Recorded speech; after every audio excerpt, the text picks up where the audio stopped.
Hello friends, എല്ലാവർക്കും നമസ്കാരം. നമ്മുടെ ഇഷ്ടപരമ്പരയുടെ വരാൻ പോകുന്ന ചില വിശേഷങ്ങളിലേക്ക് ഏവർക്കും സ്വാഗതം. സംഭവ ബഹുലമായ മുഹൂർത്തങ്ങളാണ് നമ്മുടെ പ്രിയ പരമ്പരയിൽ ഇനി വരാനിരിക്കുന്നത്.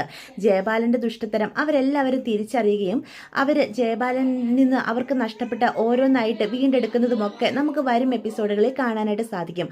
ആദ്യം തന്നെ അവരുടെ സ്വപ്ന വീടായ സ്നേഹതീരം തന്നെ അവർ വീണ്ടെടുക്കും. ജയബാലന് കിട്ടിയ ഏറ്റവും വലിയ തിരിച്ചടികളിൽ ഒന്നാണ് അയാളുടെ കയ്യിൽ നിന്ന് സ്നേഹതീരം നഷ്ടപ്പെട്ടു പോകുന്നത്. അതിനുശേഷം അച്ഛന്റെ തോട്ടം വാങ്ങാനെന്ന പേരിൽ തങ്ങളുടെ അച്ഛന്റെ കയ്യിൽ നിന്നും അയാൾ പറ്റിച്ചുണ്ടാക്കിയ കാശും അയാൾക്ക് തിരിച്ചു കൊടുക്കേണ്ട അവസ്ഥ കാവേരി വരുത്തിക്കും കേട്ടോ. അതായത് എല്ലാ തെളിവുകളും അയാൾക്ക് എതിരാകുന്ന രീതിയിൽ തന്നെ കാവേരിയുടെ കയ്യിൽ ആ തെളിവുകളൊക്കെ കിട്ടും. അതുകൊണ്ടുപോയി കേസ് കൊടുക്കും. അങ്ങനെ അവസാനം നിവൃത്തികെട്ട് ജയബാലന് പൈസ കൊടുക്കേണ്ടതായ അവസ്ഥ വരുന്നതും ഒക്കെ സംഭവിക്കുന്നുണ്ട്. എങ്കിലും അവരെ എങ്ങനെയൊക്കെ ദ്രോഹിക്കാവോ ആ രീതിയിലെല്ലാം ജയബാലൻ അവരെ ജീവിക്കാൻ സമ്മതിക്കാതെ പുഷ്പവാടിയിൽ ഓരോ പ്രവൃത്തികൾ ചെയ്യുന്നത് നമുക്ക് കാണാൻ കഴിയും. ജീവിതം ഒരു വിധത്തിൽ അവര് മുന്നോട്ട് കൊണ്ടുപോയിക്കൊണ്ടിരിക്കുമ്പോഴാണ് ഇടുത്തി പോലെ ഒരു അപകടം അവരുടെ ജീവിതത്തിലേക്ക് സംഭവിക്കുന്നത്.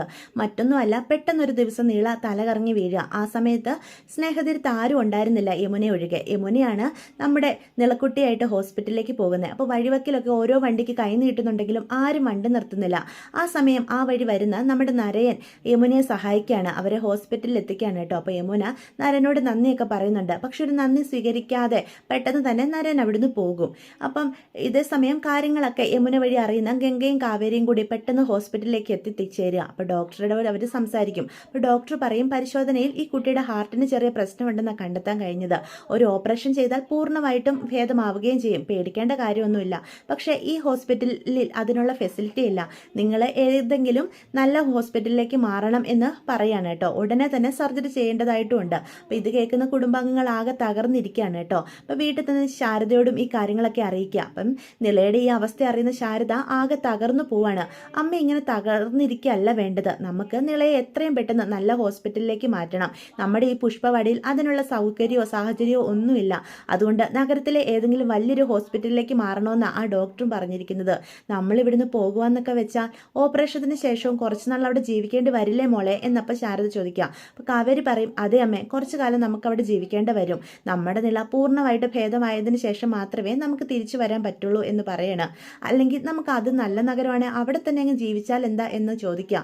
ഇവിടെ ആകെ മടുത്തില്ലേ അമ്മ ഈ ജയപാലൻ, അയാൾ നമ്മളെ ജീവിക്കാൻ സമ്മതിക്കുന്നില്ല, ഏതൊക്കെ രീതിയിലാണ് നമ്മളെ അയാൾ വേദനിപ്പിക്കുന്നത് എന്ന് കാവേരി പറയണം കേട്ടോ. ഇതിൻ്റെ ഇടയിൽ പല സംഭവങ്ങളും സംഭവിക്കുന്നുണ്ട്.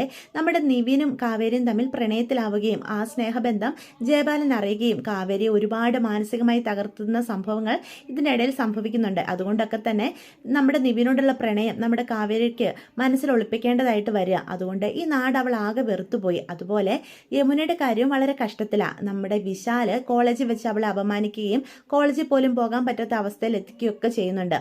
അങ്ങനെ എല്ലാം കൊണ്ടും ഈ നാട് അവർ ശരിക്കും അടുത്ത ഒരവസ്ഥ തന്നെയാണ്. പിന്നെയും പുഷ്പവാടിയോട് ജീവിക്കണം എന്നുള്ള ഒരു താല്പര്യം യമുനയ്ക്ക് മാത്രമേ ഉള്ളൂ. അപ്പം ശാരദയും പറയുന്നുണ്ട്, ഈ നാട് നമുക്ക് മടുത്തു, നമ്മുടെ അച്ഛൻ ഉറങ്ങുന്ന ഈ മണ്ണാണെങ്കിൽ പോലും ഇവിടെ നമ്മളെ സമാധാനത്തോടെ ജീവിക്കാൻ ആ ദുഷ്ട സമ്മതിക്കില്ല. അതുകൊണ്ട് വേറെ ഏതെങ്കിലും നാട്ടിൽ പോയി എന്തെങ്കിലും ജോലി ചെയ്ത് സമാധാനത്തോടെ എനിക്ക് ജീവിച്ചാൽ മതി. നമുക്ക് നിളയം കൊണ്ട് ഹോസ്പിറ്റലിൽ പോയതിന് ശേഷം അവിടെ ജീവിക്കാൻ പറ്റുന്ന സാഹചര്യമാണെങ്കിൽ അവിടെ തന്നെ ജീവിക്കാം എന്ന് പറയാൻ കേട്ടോ. അപ്പം എല്ലാവരും അതിനോട് അനുകൂലിക്കുക. ഇതിൻ്റെ ഇടയിൽ നമ്മുടെ ഗംഗയുടെയും വിനീതിൻ്റെയും കല്യാണവും കഴിയുന്നുണ്ട്. പക്ഷേ ഈ കല്യാണത്തിൽ തീരെ താല്പര്യമില്ലാത്ത സുജാത അവരെ വീട്ടിൽ കയറ്റുന്നില്ല. അതുകൊണ്ട് തന്നെ വിനീത് ഗംഗയുമായിട്ട് ശാരദയോടൊപ്പമാണ് താമസിക്കുന്നത്. അങ്ങനെ അവരെല്ലാവരും പുഷ്പവാടി എന്ന് പറഞ്ഞ അവരുടെ ജന്മനാട് ഉപേക്ഷിച്ച് നമ്മുടെ നിളയുടെ ട്രീറ്റ്മെന്റിന് വേണ്ടി മറ്റൊരു നഗരത്തിലേക്ക് ചേക്കേറുകയാണ്. അവർ തിരുവനന്തപുരമാണ് കേട്ടോ അതിനായിട്ട് തിരഞ്ഞെടുക്കുന്നത്. കാരണം ജീവിക്കാനും കുറച്ച് ഈ പുഷ്പവാടിയിൽ നിന്ന് അകലം കൊണ്ടും വളരെ ദൂരത്തിലായതുകൊണ്ട് സാഹചര്യങ്ങൾ കൊണ്ട് ആ നാട് അവർ തിരഞ്ഞെടുക്കുകയാണ്. അവര് ജീവിക്കാൻ വേണ്ടി മറ്റൊരു നഗരത്തിൽ ചേക്കേറുക. അവിടെ ഒരു വീടൊക്കെ വാടകയ്ക്കെടുത്ത് ജീവിതം ആരംഭിക്കുകയാണ്. അതിനുശേഷം നമ്മുടെ നിളയുടെ ട്രീറ്റ്മെന്റിന് വേണ്ടി ഒരു ഹോസ്പിറ്റലിൽ പോകുകയും അപ്പോയിന്റ്മെന്റ് എടുക്കുകയൊക്കെ ചെയ്യുന്നുണ്ട്. അപ്പം നിളയെ അവിടെ അഡ്മിറ്റ് ആക്കുവേ. പൈസ കെട്ടിവെച്ച് കഴിഞ്ഞാൽ ഉടനെ തന്നെ ഓപ്പറേഷൻ നടത്താം എന്നൊരു അവസ്ഥയിലാണ് നിള. അപ്പം അവരുടെ കയ്യിൽ കാശുള്ളതുകൊണ്ട് പേടിക്കേണ്ട കാര്യമൊന്നുമില്ല. അപ്പം നമ്മുടെ കാവേരി കാശൊക്കെ വിനീതിൻ്റെ അക്കൗണ്ടിലാണ് ഇട്ടിരിക്കുന്നത്. അപ്പം വിനീതിനോട് പറയും, വിനീതേട്ടൻ പോയി കാശ് എടുത്തോണ്ട് വാ, അതിനുശേഷം നമുക്ക് ഹോസ്പിറ്റലിൽ അത് കെട്ടിവെക്കാം, നാളെ തന്നെ ഓപ്പറേഷൻ നടത്തുകയും വേണം, ഇനിയും നീട്ടിക്കൊണ്ട് പോകാൻ പാടില്ലെന്നാണ് ഡോക്ടർ പറയുന്നത് എന്ന് പറയാം. അപ്പോൾ പറയും അതിനെന്താ കാവേരി, പൈസ എടുത്തുകൊണ്ട് വന്നാൽ അപ്പം തന്നെ കെട്ടിവെക്കാലോ, ഡോക്ടറോട് പറഞ്ഞോളൂ എത്രയും പെട്ടെന്ന് ഓപ്പറേഷന് വേണ്ട കാര്യങ്ങളൊക്കെ ചെയ്തോളാൻ എന്ന് പറയാണ്. അങ്ങനെ എല്ലാവരും ഒരു വിധത്തിൽ സമാധാനത്തോടെ നിൽക്കുക. പക്ഷേ ജയപാലൻ ഇവരെ അങ്ങനെ ഉപേക്ഷിച്ചിട്ടില്ല. അവർ നാടും വീടും വിട്ട് വന്ന നഗരവും ചുറ്റുപാടും ഒക്കെ ജയപാലൻ കണ്ടുപിടിച്ചിട്ടുണ്ട്. അപ്പം വിനീത് കാശെടുക്കാൻ പോകുന്ന കാര്യമൊക്കെ ഇയാളുടെ ചെവിയിൽ എത്തുകയാണ് കേട്ടോ. അപ്പോൾ കുറച്ച് ഗുണ്ടുകളെയൊക്കെ തയ്യാറാക്കി വിനീത് ബാങ്കിൽ നിന്ന് കാശ് എടുത്തുകൊണ്ട് വരുന്ന വഴി അയാൾ വിനീതിനെ തടഞ്ഞു നിർത്തുകയാണ്. എന്നിട്ട് വിനീതിൻ്റെ കയ്യിൽ നിന്ന് ഉപദ്രവിച്ച് ആ കാശ് തട്ടിപ്പറിച്ചെടുക്കുക. അപ്പം വിനീതിന് അത്രയും ഗുണ്ടകളെ ഒന്നും എതിർത്ത് നേരിടാൻ പറ്റാത്തത് കൊണ്ട് ആ പാവം അവിടെ തളർന്നു വീഴാണ് കേട്ടോ. അപ്പോൾ ഹോസ്പിറ്റലിൽ ഇതേ സമയം പൈസ അടയ്ക്കാൻ വേണ്ടിയിട്ട് ഗംഗയും ശാരദയും ഒക്കെ വെയിറ്റ് ചെയ്ത് നിൽക്കുകയാണ്. അപ്പോൾ ശാരദ പറയുന്നുണ്ട് കാശ് കയ്യിലുണ്ടല്ലോ, പിന്നെ എന്താ ഇവർ വൈകിപ്പിക്കുന്നത്, കാവേരിയെ കാണുന്നില്ലല്ലോ എന്ന് പറയാണ് കേട്ടോ. അപ്പോൾ കാവേരിയും വിനീതിനെ കാണാഞ്ഞിട്ട് പുറത്തിറങ്ങി നിൽക്കുക. അപ്പോഴാണ് ആകെ തകർന്ന മട്ടിൽ വിനീത് വരുന്നത്. അപ്പോൾ വിനീത് വരുമ്പോൾ പറയും എന്തു പറ്റി വിനീതേട്ടാ, ഇതെന്താ സംഭവിച്ചത് എന്ന് കാവേരി ചോദിക്കും. കാവേരി കാശ് നഷ്ടപ്പെട്ടു. കാശ് നഷ്ടപ്പെടുകയോ, വിനീതേട്ടൻ എന്തൊക്കെയായി പറയുന്നത്? അതേ കാവേരി, ഞാൻ കാശും എടുത്ത് വരുന്ന വഴിക്ക് ആ ജയപാലൻ്റെ ഗുണ്ടകൾ എന്നെ ആക്രമിച്ചു. അയാൾ കാശ് തട്ടിയെടുത്തുകൊണ്ട് പോയി കാവേരി. ഇനി നമ്മൾ എന്താ ചെയ്യുക? നമുക്ക് സത്യം അമ്മയോടും ഗംഗയോടും പറയാം, അല്ലാതെ ഇപ്പം എന്താ വഴി? വിനീതേട്ടൻ സങ്കടപ്പെടല്ലേ, ഇപ്പം ഗംഗേച്ചോട് ഇത് പറയണ്ട. ഗംഗേച്ചിക്ക് അത് സഹിക്കാൻ കഴിയില്ല. എന്തെങ്കിലും ഒരു വഴി കണ്ടെത്താം, നമുക്ക് അകത്തേക്ക് ചെല്ലാം. വിനീതേട്ടൻ ഡ്രസ്സൊക്കെ മാറിയിട്ട് വാ എന്ന് പറഞ്ഞ് കാവേരി അകത്തേക്ക് ചെല്ലാം. അപ്പോൾ ശാരദ ചോദിക്കും നിങ്ങളിത് എവിടെ പോയി കിടക്കുമായിരുന്നു, എത്ര സമയമായി? ആ ഡോക്ടർ കാശ് കെട്ടി വെച്ചോ എന്ന് ചോദിച്ചു. ഇനിയും വൈകിപ്പിക്കാൻ പാടില്ലെന്നാണ് പറയുന്നത്. നിളമോളുടെ സിറ്റുവേഷൻ ക്രിട്ടിക്കൽ ആയിക്കൊണ്ടിരിക്കുകയെന്നാ പറയുന്നത് കാവേരി എന്ന് ഗംഗ അപ്പോൾ പറയൂട്ടോ. ചേച്ചി പേടിക്കണ്ട, അവരോട് ഓപ്പറേഷന് വേണ്ട കാര്യങ്ങൾ ചെയ്തോളാൻ പറ, പൈസയൊക്കെ നമുക്ക് ഉടനെ അടയ്ക്കാന്നേ. അതെന്താ ഇനി ഉടനെ അക്കൗണ്ടിൽ നിന്ന് കാശെടുക്കാൻ സാധിച്ചില്ലേ എന്ന് ചോദിക്കും. അത് പിന്നെ ചേച്ചി കാശെടുക്കാൻ ചെന്ന് കഴിഞ്ഞപ്പോൾ ചെറിയൊരു പ്രശ്നം, നാളത്തേക്ക് എടുക്കാൻ പറ്റുള്ളൂ പറയുന്നത്. അതെന്താ അങ്ങനെ? നമ്മുടെ കാശല്ലേ, നമ്മൾ ചോദിക്കുമ്പോൾ തരേണ്ട ഉത്തരവാദിത്വം അവർക്കില്ലേ എന്ന് ശാരദ പറയും.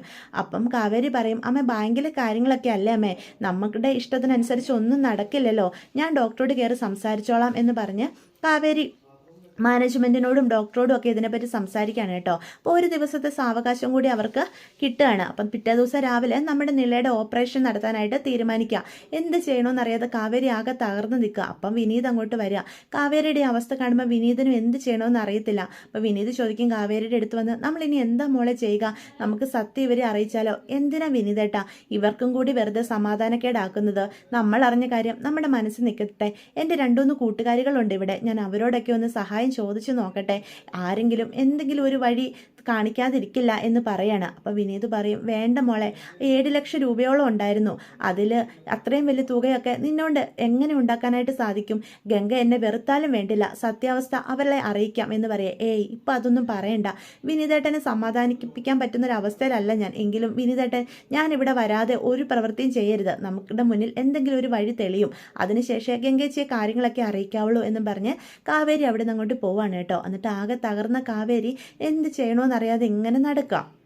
അപ്പോൾ ഈ കാര്യങ്ങളൊക്കെ അറിയുന്ന മറ്റൊരാളൂടെ ഉണ്ട്, നരയൻ. നരയൻ്റെ വീട്ടിലാണ് വാടകയ്ക്ക് താമസിക്കുന്നത് കാവേരിയും കുടുംബവും. അതുകൊണ്ട് തന്നെ കാവേരിയുടെ ഇപ്പോഴത്തെ സാഹചര്യങ്ങളൊക്കെ നരയന് വ്യക്തമായിട്ട് അറിയാം. അപ്പം നരയൻ്റെ കുടുംബത്തിലാണെങ്കിൽ അവന് അച്ഛനും അമ്മയും ഇല്ല കേട്ടോ, മുത്തശ്ശനും മുത്തശ്ശിയുമാണ് അവനെ വളർത്തുന്നത്. അപ്പം വളരെ ശാട്ടി പിടിച്ചൊരു സ്വഭാവക്കാരനാണ്, വളരെ ദേഷ്യമൊക്കെ ഉള്ള ഒരു പ്രകൃതമാണ് നരയന്. അതുകൊണ്ട് തന്നെ ഒരു കല്യാണമൊക്കെ കഴിച്ച് അവനൊരു കുടുംബമായിട്ട് ജീവിക്കണം എത്രയും പെട്ടെന്നാണ് അവൻ്റെ മുത്തശ്ശൻ്റെയും മുത്തശ്ശിയുടെ ആഗ്രഹം. പക്ഷേ ഒറ്റത്തടിയായിട്ട് ജീവിക്കാനാണ് നരയൻ്റെ തീരുമാനം. പക്ഷെ മുത്തശ്ശിക്കും മുത്തശ്ശനും വയ്യാതിരിക്കുന്ന മനുഷ്യരായതുകൊണ്ട് തന്നെ ഒരു പരിധിക്കപ്പുറം അവരെ എതിർക്കാനും നരയന് സാധിക്കത്തില്ല. അപ്പോഴാണ് ആകെ തകർന്ന് നമ്മുടെ കാവേരിയെ നരയൻ കാണുന്നത്. അപ്പം കാര്യങ്ങളൊക്കെ അറിയാവുന്ന നരയൻ പറയും നിന്റെ അനിയത്തിയുടെ ഓപ്പറേഷന് വേണ്ട കാശ് ഞാൻ തന്ന് നിന്നെ സഹായിക്കാം എന്ന് പറയാം. അത് കേൾക്കുമ്പോഴത്തേക്കും കാവേരി പറയും സത്യമാണ് സാർ പറയുന്നത്, നിങ്ങൾ ഞങ്ങളെ സഹായിക്കുമോ? നിന്റെ അവസ്ഥയൊക്കെ എനിക്കറിയാം, 7 ലക്ഷം രൂപയോളം ആവശ്യം വരുന്നൊരു ഓപ്പറേഷനിലാണ് നടത്തുന്നത്, ആ തുക ഞാൻ നിനക്ക് തരാം, പകരം നീ എനിക്ക് ചില സഹായങ്ങളൊക്കെ ചെയ്ത് തരേണ്ടി വരും എന്ന് പറയേ. അത് കേൾക്കുമ്പോൾ കാവേരി പറയും സഹായങ്ങളോ, ഞാനോ, എന്ത് സഹായമാണ് എന്നെ നിന്ന് പ്രതീക്ഷിക്കുന്നത്? ഇത് നിന്നെ കൊണ്ട് മാത്രം ചെയ്യാൻ പറ്റുന്ന കാര്യമോ എന്ന് പറയും. എന്താണെങ്കിലും ഞാൻ ചെയ്യാം, എവിടെ വേണമെങ്കിലും വരാം, എൻ്റെ അനിയത്തിയുടെ ജീവൻ രക്ഷിച്ചാൽ മതി എന്നും പറഞ്ഞ് കാവേരി നരേൻ്റെ മുന്നിൽ കൈകൂപ്പുവാണ്. നീ വേറൊന്നും ചെയ്യണ്ട, ഒരു വർഷത്തോളം നീ എൻ്റെ എഗ്രിമെൻ്റൽ ഭാര്യയാവണം. എഗ്രിമെൻ്റൽ മാരേജോ? എന്താ ഈ പറയുന്നേ? നിങ്ങൾ പറയുന്നതൊക്കെ ബോധത്തോടെയാണോ എന്ന് കാവേരി ചോദിക്കുക. നല്ല ബോധത്തോടെയാണ് ഞാൻ പറയുന്നത്. നമുക്കിടയിൽ ഒരു ഭാര്യ ഭർത്തൃ ബന്ധമൊന്നും ഉണ്ടാവില്ല. എൻ്റെ വീട്ടിൽ വീട്ടുകാരുടെ കണ്ണിൽ പൊടിയിടാൻ ഒരു ഭാര്യ, അതാണ് നീ. നിനക്ക് മനസ്സിലാകുന്നുണ്ടോ? ഒരു വർഷം നീ എൻ്റെ വീട്ടിൽ എൻ്റെ ഭാര്യയായിട്ട് ജീവിക്കണം. എൻ്റെ മുത്തശ്ശനും മുത്തശ്ശിയും അത് കണ്ട് വിശ്വസിക്കുകയും സമാധാനത്തോടെ ജീവിക്കുകയും വേണം. എനിക്ക് വേണ്ടത് അതുമാത്രം. അതിനു പകരമായിട്ട് നിന്റെ വീട്ടിലെ എല്ലാ പ്രശ്നങ്ങളും ഞാൻ തീർത്തു തരാം. എൻ്റെ വീട്ടിൽ തന്നെ നിനക്ക് തുടർന്ന് താമസിക്കുകയും ചെയ്യാം. നിന്റെ കുടുംബത്തിനും. നിങ്ങൾ വാടകക്കാരെ ഞാൻ ഇറക്കി വിടത്തുമില്ലോ ഒരിക്കലും. എന്തു പറയുന്നു? നീ നന്നായിട്ട് ആലോചിച്ച് ഈ എഗ്രിമെന്റിൽ സൈൻ ചെയ്താൽ മതി. ഇത് ഈ ഡീല് നമ്മൾ മാത്രം അറിഞ്ഞാൽ മതി, മറ്റാരും ഇത് അറിയാനും പാടില്ല എന്ന് കാവേരിയോട് നമ്മുടെ നരേൻ പറയാണ് കേട്ടോ. അപ്പം എല്ലാ വഴികളും അടഞ്ഞ കാവേരി നരേൻ്റെ ഈ വാക്കുകൾ തള്ളിക്കളയാനും സാധിക്കുന്നില്ല. എന്ത് ചെയ്യണമെന്നറിയാതെ ആകെ തകർന്ന് കാവേരി നിൽക്കാം. അപ്പം നരേൻ പറയും, നീ പെട്ടെന്ന് ആലോചിച്ചൊരു തീരുമാനം പറയണ്ട, ഇതിനെപ്പറ്റി ആലോചിച്ചെടുത്താൽ മതി എന്ന് പറയാം. എൻ്റെ മുന്നിൽ ആലോചിക്കാൻ സമയമൊന്നുമില്ല സാർ. എൻ്റെ അനിയത്തിയുടെ ജീവനാ എനിക്ക് വലുത്. അവൾക്ക് നാളെ രാവിലെ ഓപ്പറേഷൻ നടത്തേണ്ടതാ. അതിന്റെ തുക എത്രയും പെട്ടെന്ന് കെട്ടിവെക്കണം. സാർ ഈ പറഞ്ഞ തുക എനിക്ക് തരുവാണെങ്കിൽ ഞാൻ എന്തായാലും ഈ കാര്യത്തിന് സമ്മതമാ. എനിക്കിതിൽ ആരെപ്പറ്റി ഇനി ചിന്തിക്കാനില്ല. എനിക്ക് എൻ്റെ ജീവിതത്തെക്കാൾ വലുത് എൻ്റെ അനിയത്തിയുടെ ജീവിതമാ, എൻ്റെ കുടുംബത്തിന്റെ സമാധാനമാ എന്ന് പറയണേ. അത് കേൾക്കുമ്പം നരേൻ പറയും, ഗുഡ്, നിന്റെ ഡിസിഷൻ ഇതാണെങ്കിൽ ഓക്കെ, നീ പറഞ്ഞ തുക ഇപ്പം തന്നെ ഞാൻ നിന്റെ കയ്യിലേക്ക് തരാം എന്നും പറഞ്ഞ് നരേൻ അവൾ ആവശ്യപ്പെട്ട തുക അത്രയും കൊടുക്കുകയാണ് കേട്ടോ. അപ്പം കാവേരിക്ക് സന്തോഷമാവുക. തൻ്റെ ജീവിതം നഷ്ടപ്പെട്ടാലും വേണ്ടില്ല, തൻ്റെ അനിയത്തിയും കുടുംബവും സമാധാനത്തോടെ ഇരിക്കണം എന്ന് മാത്രമേ കാവേരി ആഗ്രഹിക്കുന്നുള്ളൂ. അങ്ങനെ അവൾ ആ പൈസയായിട്ട് നേരെ ആശുപത്രിയിലേക്ക് ചെല്ലുകയാണ്. ആശുപത്രി പോയി അവൾ കാശൊക്കെ കെട്ടിവെക്കുക. അപ്പോൾ ഇതറിയുന്ന വിനീത് ഓടി കാവേരിയുടെ അടുത്തേക്ക് ചെല്ലുക. നിനക്ക് എവിടുന്ന കാവേരി ഇത്രയും തുക കിട്ടിയത്? എന്താ സംഭവിച്ച? ആരും നിന്നെ സഹായിച്ചേ? ഏയ് അതൊന്നും സാരമില്ല വിനീതേട്ടാ, പൈസയൊക്കെ കിട്ടിയല്ലോ. ഇനി വിനീതേട്ടൻ ഇങ്ങനെ ടെൻഷൻ ആവണ്ട. ടെൻഷൻ ആകാതെ ഇത്രയും വലിയ തുക നീ എവിടുന്ന ഉണ്ടാക്കിയെന്ന് എനിക്ക് അറിയണം എന്ന് വിനീത് പറയും. അപ്പോൾ പറയും, എനിക്കിവിടെ 2-3 ഫ്രണ്ട്സ് ഉണ്ടെന്ന് ഞാൻ വിനീതേട്ടനോട് പറഞ്ഞില്ലായിരുന്നോ? അവരൊക്കെ അത്യാവശ്യം സാമ്പത്തികമായിട്ട് ഉയർന്ന നിലയിലാണ്. അവർ എന്നെ സഹായിച്ചു. 2-3 പേരായിട്ട് കാശ് തന്നതാ. ഇത് തിരിച്ചു കൊടുക്കണം വിനീതേട്ട എന്ന് പറയുകയാണേ. അപ്പോൾ വിനീതേട്ടൻ വിനീത് പാവം അതൊക്കെ വിശ്വസിക്കുകയാണ്. നീ സത്യമാണോ കാവേരി പറയുന്നത്? അല്ലാതെ ഇത്രയും വലിയ തുക എന്നെ കൊണ്ട് ഒറ്റയ്ക്ക് ഈ കുറഞ്ഞ സമയം കൊണ്ട് ഉണ്ടാക്കാൻ പറ്റുമെന്ന് വിനീതേട്ടന് തോന്നുന്നുണ്ടോ എന്ന് ചോദിക്കുകയാണ് കേട്ടോ. ഇതൊക്കെ പറയുമ്പോഴും നെഞ്ച് തകർന്ന് നമ്മുടെ കാവേരി അവിടെ നിൽക്കുന്നത്. തൻ്റെ ജീവിതമാണ് പകരം നരേന് കൊടുക്കേണ്ടത്. കാരണം നരേൻ സ്വഭാവം ഇത്രയും നാളത്തെ പരിചയത്തിനിടയിൽ കാവേരിക്ക് നന്നായിട്ട് അറിയാം. വളരെ ദേഷ്യമുള്ള, ശാഠ്യം പിടിച്ച, ദയൊന്നും കാണിക്കാത്ത ഒരു വ്യക്തിയാണ് നരേൻ എന്ന് കാവേരിയുടെ കാഴ്ചപ്പാട്. പക്ഷെ അങ്ങനെ ഒരാളൊന്നും അല്ല. നരേൻ്റെ ഉള്ളിനുള്ളിൽ ഒരു പാവമാണ് കേട്ടോ. അതൊക്കെ കാവേരി പതിയെ മനസ്സിലാക്കുന്നുണ്ട്.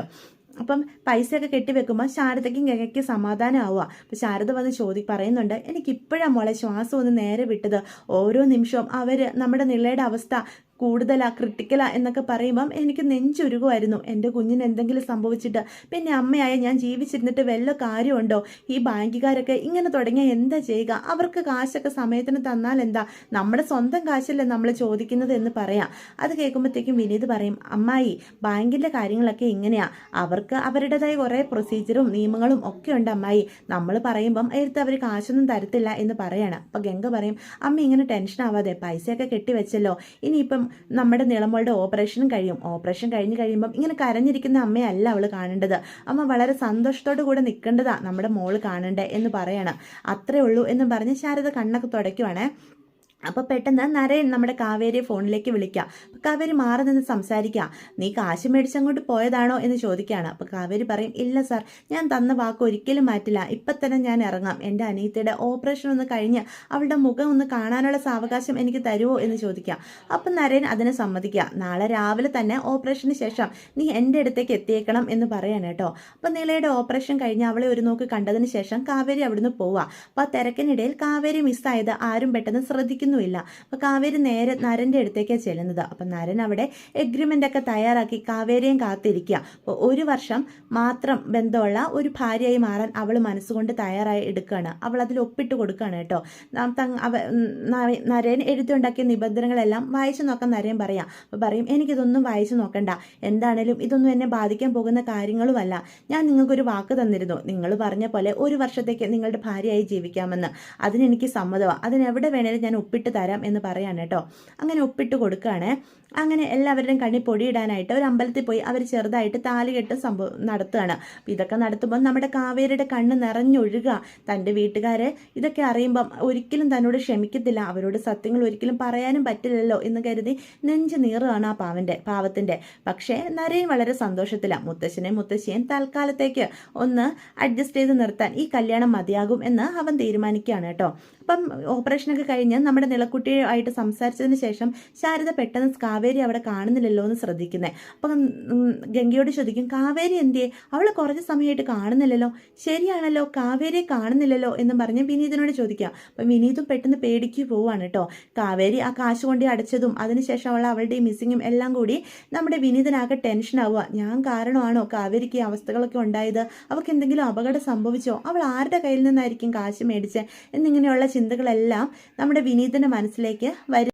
അപ്പം ഇങ്ങനെയാണ് നമ്മുടെ നരേന്റെ ജീവിതത്തിലേക്ക് കാവേരി കടന്നു വരുന്നത്. ഒരു എഗ്രിമെന്റൽ ഭാര്യയായിട്ടാണ് കാവേരി നരേന്റെ ജീവിതത്തിലേക്ക് വരുന്നതെങ്കിലും പോകെ പോകെ നരന് തനിക്ക് സ്വന്തം കാവേരി മാത്രമേ ഉള്ളൂ എന്നൊരു തിരിച്ചറിവ് ഉണ്ടാവുകയും കാവേരിയെ സ്നേഹം കൊണ്ട് മൂടുന്നതും ഒക്കെ നമുക്ക് കാണാനായിട്ട് സാധിക്കും. അവരൊരുമിച്ച് ഭാര്യ ഭർത്തൃ ബന്ധത്തോടെ സമാധാനത്തോടെ സന്തോഷത്തോടെ ജീവിക്കുന്നതും ജയപാലന്റെ ക്രൂരതകൾക്കൊക്കെ നമ്മളെ നല്ല അടിപൊളിയായിട്ട് മറുപടി കൊടുക്കുന്നതും ഒക്കെ വരും എപ്പിസോഡുകളിൽ കാണാനായിട്ട് സാധിക്കും കേട്ടോ. അപ്പം ഇതൊക്കെയാണ് വിശേഷങ്ങൾ. വീഡിയോ ഇഷ്ടപ്പെട്ടുവെങ്കിൽ ചാനൽ സബ്സ്ക്രൈബ് ചെയ്യാൻ മറക്കരുത്, ലൈക്ക് ചെയ്യാനും മറക്കരുത്. നിങ്ങളുടെ അഭിപ്രായങ്ങൾ കമൻസ് വഴി